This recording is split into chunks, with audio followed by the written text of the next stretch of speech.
የህዝብ እንባ ተቋም የማውቀው ያው በኢንፎርሜሽን ደረጃ ነው የማውቀው። ያው እንግዲህ ምን እንደሚሰራ እስካሁን ምን እንደሰራ አላውቅም። እስካሁን የተወሰኑ ስራዎችን እየሰራ ቢሆንም ግን በሚጠበቅበት ደረጃ ስራውን እየተወጣ አይደለም። አላውቀውም። ውሳኔዎችን እየሰጠ እዚያው ጋር ያረመ የሚሄድ ነው የሚመስለኝ። ውሳኔ መስጠት አይችልም። ይሄ ተቋም ለብዙ ማህበረሰብ መፍትሄ መስጠት የሚችል ተቋም ነው። ግን ደግሞ ስለ ተቋሙ ትክክለኛ ኃላፊነት ተረድቶ ምንድነው የሚሰራው የሚለውን ግንዛቤ አግኝቶ እየተጠቀመ ያለው ማህበረሰብ ግን በጣም ጥቂት እንደሆነ ወይም ደግሞ ከጊዜ ወደ ጊዜ እየቀነሰ የመጣበት ሁኔታ እንዳለ ነው ያየነው።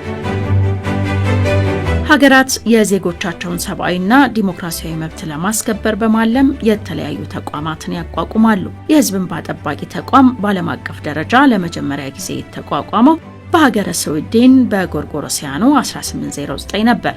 ግቡም ህዝቡን ከመብት ጥሰት፣ ስልጣንን አላግባብ ከመጠቀም፣ ከኢፍትሐዊ ውሳኔና ከአስተዳደር ጉድለት መጠበቅ። ምንም እንኳን ተቋሙ የሚሰጠው ስልጣንና ተግባር እንደየሀገራቱ ሁኔታ የተለያየ ቢሆንም በአብዛኛው ተጠሪነቱ ግን ለፓርላማ ነው። በዓለም አቀፍ ደረጃ የዳበረ ዲሞክራሲና ስልጣኔ ያላቸው የስካንዲኔቪያን መሰል ሀገራት የህዝብ እንባ ጠባቂ ተቋማት የዜጎችን መብት በማስጠበቅ ረገድ መልካም ተሞክሮ አላቸው።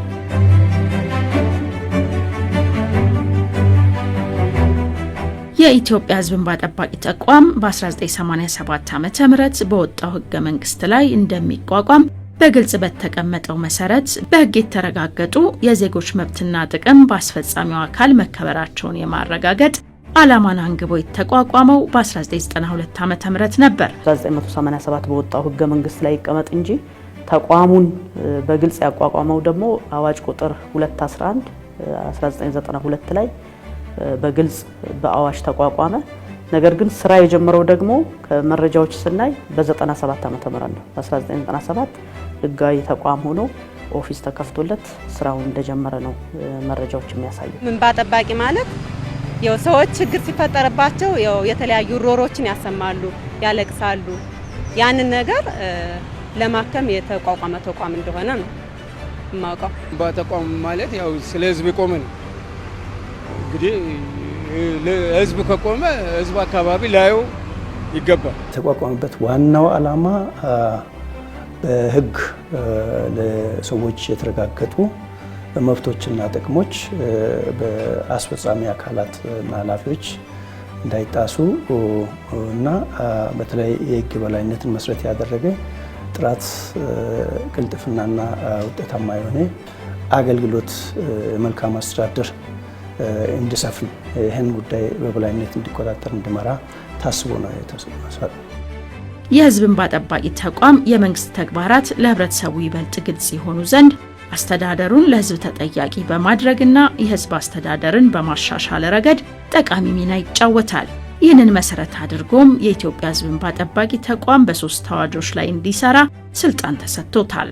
2011 የወጣው አዋጅ ቁጥር 1142 እንዲሁም ቀጥሎ ደግሞ ባለፈው አመት የወጣው አዋጅ ቁጥር 1307 ከዚህ በፊት ደግሞ የወጣው የመረጃ ነጻነት አዋጅ 592 የሚል 3 መሰረታዊ አዋጆች ላይ ያሉ ስልጣንና ተግባራትን ነው የሚያስፈጽመው ማለት ነው።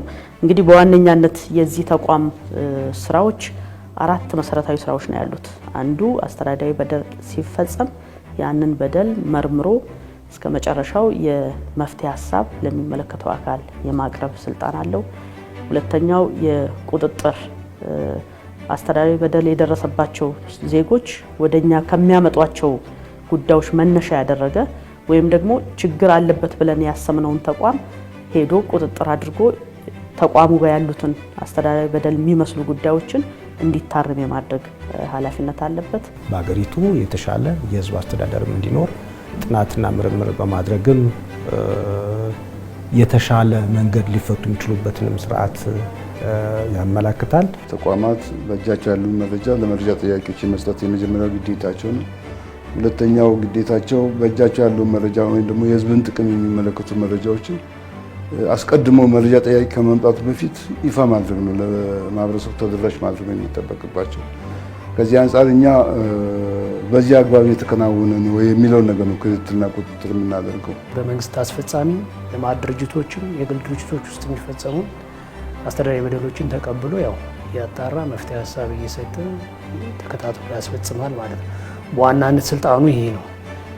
ከዚህ ባለፈ ያው የሚመጡ አቤቱታዎችን መቀበል ብቻ ሳይሆን በአዋጁ ስልጣን ተሰጥቶታል። በራሱ አነሳሽነት ምርመራዎችን እንዲያደርግ ከተለያዩ መነሻዎች በርከት ያሉ የህብረተሰብ ክፍሎች ላይ የሚደርሱ አስተዳደራዊ በደሎች ካሉ፣ የአሰራር ችግሮች ካሉ፣ ቅሬታዎችም ጥቆማዎችም ባይመጡ ተቋሙ በራሱ አነሳሽነት እነዛን ጉዳዮች መርምሮ ያው ቅድም እንዳልኩት መፍትሄ እየሰጠ ያስፈጽማል ማለት ነው። ተቋሙ እንዲሰራበት በአዋጅ የተሰጠው ስልጣን የመኖሩን ያህል የማይመለከታቸው ጉዳዮችም አሉ። ከነዚህ ውስጥ ደግሞ በየደረጃ ያሉ ምክር ቤቶችና ፍርድ ቤቶች ውሳኔ የሰጡባቸውን ጉዳዮች እንዲሁም የሀገርን ደህንነት የተመለከቱ ጉዳዮች ተጠቃሽ ናቸው። የትኛውም ዜጋ አስተዳደራዊ በደል ደርሶብኛል ብሎ ካለ ወደኛ ማመልከት ይችላል። ግን ደግሞ የማናያቸው ጉዳዮች አሉ። ለምሳሌ የመጀመሪያው የምክር ቤቶች አሉ።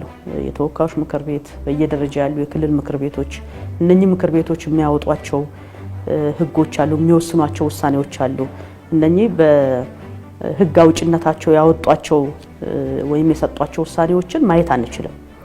በሁለተኛ ደረጃ በዋና ኦዲት ደረጃ በየትኛውም ደረጃ በጠቅላይ ፍርድ ቤት እንበለው ከመጀመሪያ ደረጃ እስከ ላይኛው ያለው ፍርድ ቤቶች ጋር የተያያዙ ጉዳዮች እንዲሁም ሌሎች የፍርድ ቤት ስልጣን የተሰጣቸው ለምሳሌ የሲቪል ሰርቪስ የአስተዳደር ፍርድ ቤት አለ። በእነሱ የተያዘ ጉዳይ ቢኖር በማህበራዊ ዋስትና የራሱ የሆነ ፍርድ ቤት አለው። በዛ የተያዘ ጉዳይ ቢኖር እነኝን የማየት ስልጣን የለንም። ዋና ኦዲት የፌደራልም በክልል ደረጃም ያሉ ኦዲት ተቋማት ጋር ቀርቦ እየታዩ ያሉና ወይም የመጨረሻ ውሳኔ ያገኙ ጉዳዮች በመሆኑበት ጊዜ እነዚህም አይታዩም። ሌሎች ደግሞ በጸጥታ አካላት ስፔሻሊ በፖሊስ በመከላከያና ሌሎች ከጸጥታ ጋር በተያያዘ ከሀገር ደህንነት ጋር ተያይዞ እነሱ የሚወስኗቸው ውሳኔዎች መነሻ ተደርጎ የሚመጡ አቤቱታዎች ቢኖሩ ይህን አንቀበልም።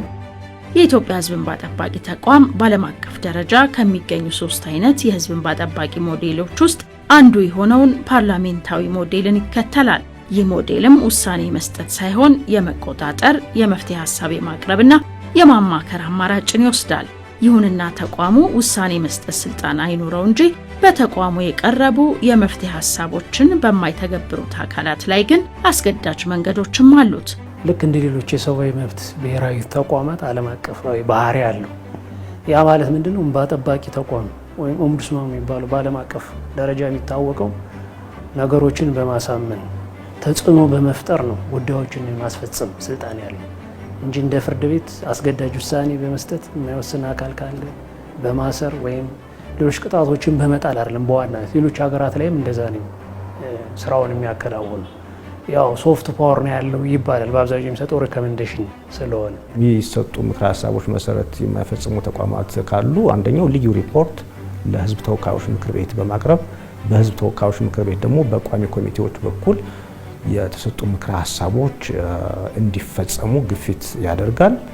አንዳንድ ጉዳዮች ደግሞ ከዛም አልፈው የወንጀል ባህሪ ያላቸው ከሆነ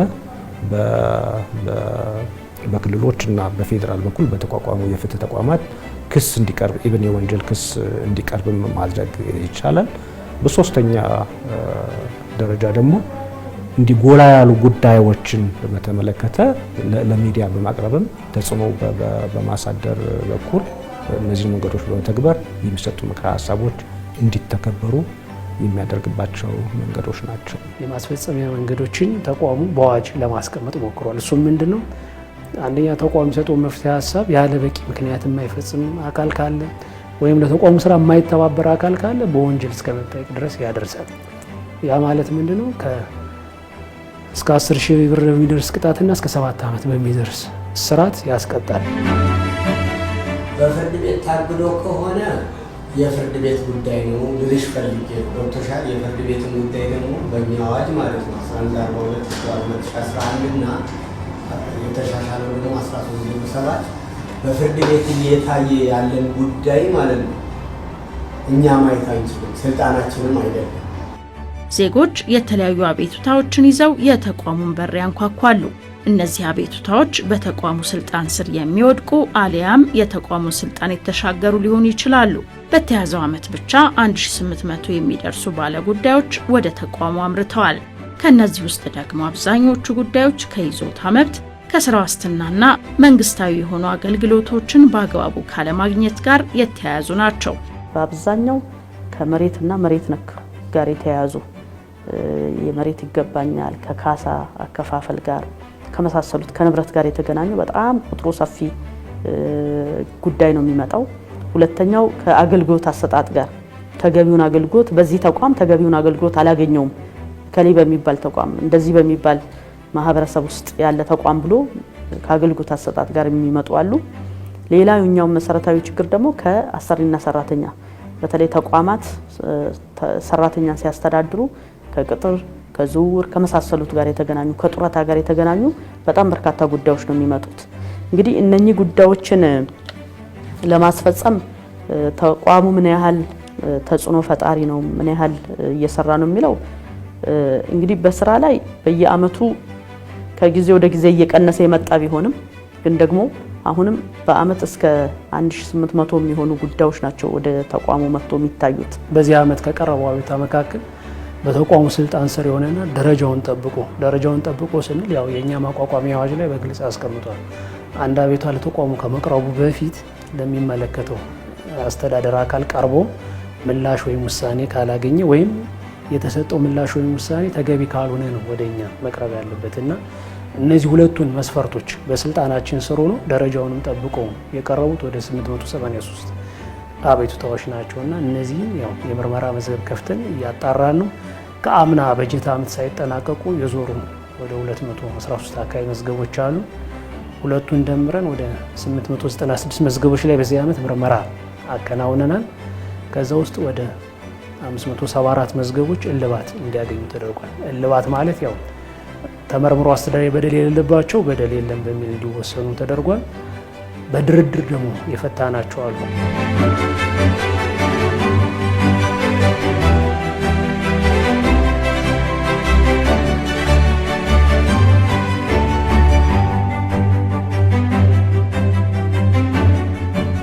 የኢትዮጵያ ሕዝብ እንባ ጠባቂ ተቋም ባለፈበት የ20 ዓመታት ጉዞ ውስጥ የፈታቸው የሕዝብ አቤቱታዎች የመኖራቸውን ያህል ያልሰራባቸው ጉዳዮችም አልጠፉም። በዚህ ሂደት ውስጥ ስራ እንደጀመረ እውነቱን ለመናገር በህብረተሰቡ ዘንድ የነበረው ኤክስፔክቴሽን ከፍተኛ ነው የነበረው። ጥሩ እንቅስቃሴዎችም ነበሩ። በአስተዳደር ረገድ በደሎች በሚኖሩበት ጊዜ ወደዚህ ተቋም በማቅረብ እንዲፈታ የማድረግ ዝንባሌው ከፍተኛ ነበረ። የመንግስት ተቋማትም ተቋሙ የሚሰጠውን ምክር ሀሳብ በመቀበልና በመፈጸም ረገድ መልካም ነበረ። በሂደት በሚጠበቀው ልክ ተሰርቷል ለማለት አያስደፍርም። የተለያዩ ምክንያቶች አሉ። አንደኛው ምክንያት ለዚህ ተቋም የተሰጠው ትኩረት በህገ መንግስት ከሚጠበቅበት ኃላፊነት አንጻር ሲታይ ያን ያህል ትኩረት ተሰጥቶታል ለማለት አይቻልም። በመንግስት በኩል በርከት ያሉ ማሳያዎችን ማንሳት ይቻላል። ለምሳሌ በዚህ ተቋም ባለፉት 4 ዓመታት ተቋሙ ይመራ የነበረው በአንድ እንባ ጠባቂ ብቻ ነው። የምክትል አልነበረም፣ የዘርፍ እንባ ጠባቂ አልነበረም። በአንድ ኃላፊ ብቻ ነው ይመራ የነበረው። ተቋሙ ለሚያቀርባቸው የተለያዩ ጥያቄዎች ይሰጡ የነበሩ መልሶች በቂ አልነበሩም።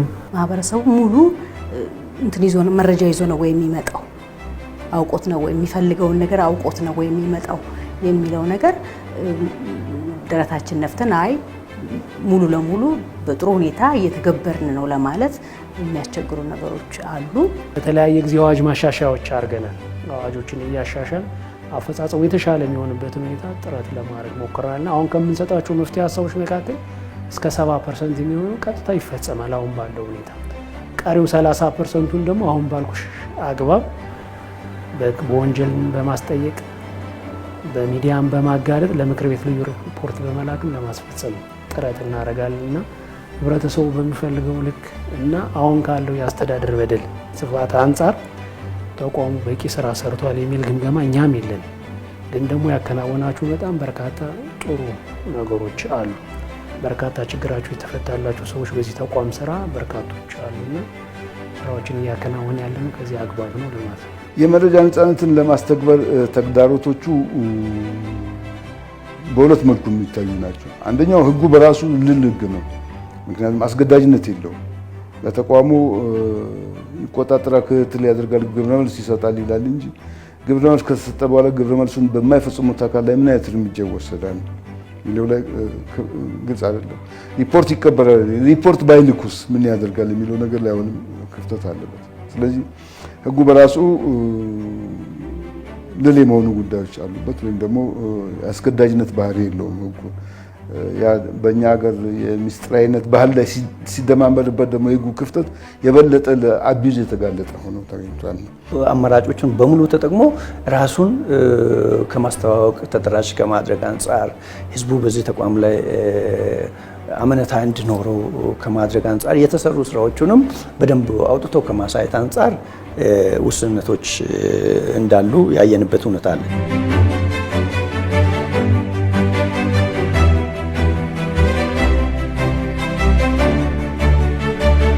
በሌላ በኩል የተሟላ ሪፎርም ለመጀመር ደግሞ ይሄ ተቋም ስራ ከጀመረ ጊዜ ጀምሮ ባለፉት 20 ዓመታት የሰራቸው ስራዎች ያመጡት ለውጥ ካለ ምን እንደሆነ ህገ መንግስታዊ ኃላፊነቱን እንዳይወጣ ያደረጉት መሰረታዊ ማነቆች ምን እንደሆኑ እና የመውጫ መንገዶችም ምን እንደሆኑ በከፍተኛ ትምህርት ተቋማት ሳይንሳዊ በሆነ መንገድ ጥናት ለማስጠናት ስራዎችን ጀምረናል። እኛ የምንገናኘው ቀጥታ ከማህበረሰቡ ጋር ነው። እኛ ጋር የሚመጣው ማህበረሰብ ደግሞ ሲያገኘን ከምናስተናግደው ከፊታችን ጀምሮ ማህበረሰቡ ደስ ብሎት ተስተናግዶ የሚሄድበት ተቋም መሆን መቻል አለበት። ስለዚህ አንድም ራሱ አገልግሎት መስጫ ቦታው ለተገልጋዩ ያን ያህል የተመቸ አይደለም፣ በቂ ስፔስ የለንም። ስለዚህ እነኚህ ችግሮች ሁሉ በሂደት መፈታት እንዳለባቸው ነው ያመንነው። በተረፈ ግን ዋንኛው ሰራተኛው በአግባቡ ለተገልጋዩ አገልግሎት መስጠት የሚችልበትን ሁኔታ መፈጠር መቻል አለበት።